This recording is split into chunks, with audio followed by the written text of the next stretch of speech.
L'Institut national de formation judiciaire Maître Demba Diallo, en partenariat avec l'association professionnelle des banques et établissements financiers APBF Mali, organise un atelier de formation destiné aux magistrats, chefs des juridictions et des parquets, aux huissiers commissaires de justice ainsi qu'aux agents des banques et des établissements financiers. Cette session, placée sous la coprésidence du ministre de la Justice, garde des Sceaux, M. Mamoudou Kassogué, et de la présidente de l'APBF, Mme Sidibé Aïssata Kone, se déroule du 7 au 9 mai 2024 dans la prestigieuse salle de conférences de l'Institut. Cet atelier a pour thème les relations entre les banques et la justice au Mali.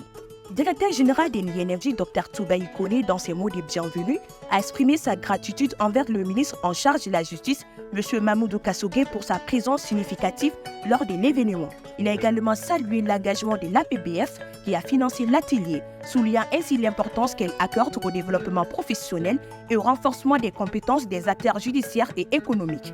Dr Toubaï Kone a soutenu que la stabilité des institutions et la paix sociale dépendent de la qualité et de la crédibilité de notre système judiciaire. Il a affirmé que cette formation est une étape cruciale vers l'amélioration des régulations bancaires, contribuant ainsi au progrès de notre société.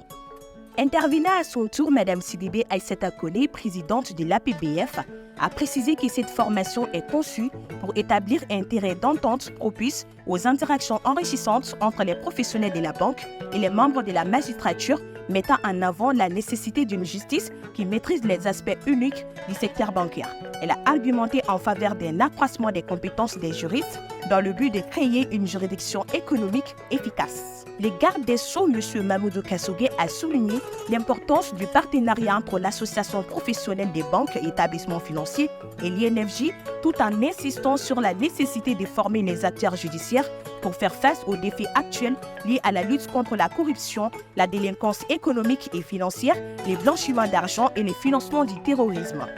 Le ministre a exprimé sa gratitude envers les directeurs de l'INFJ et son équipe, ainsi que l'association, et a encouragé les directeurs à nouer plus de partenariats avec d'autres organisations professionnelles afin de diversifier les initiatives de formation. Il a conclu en précisant l'importance du dialogue entre magistrats, banquiers et huissiers pour garantir l'équilibre nécessaire.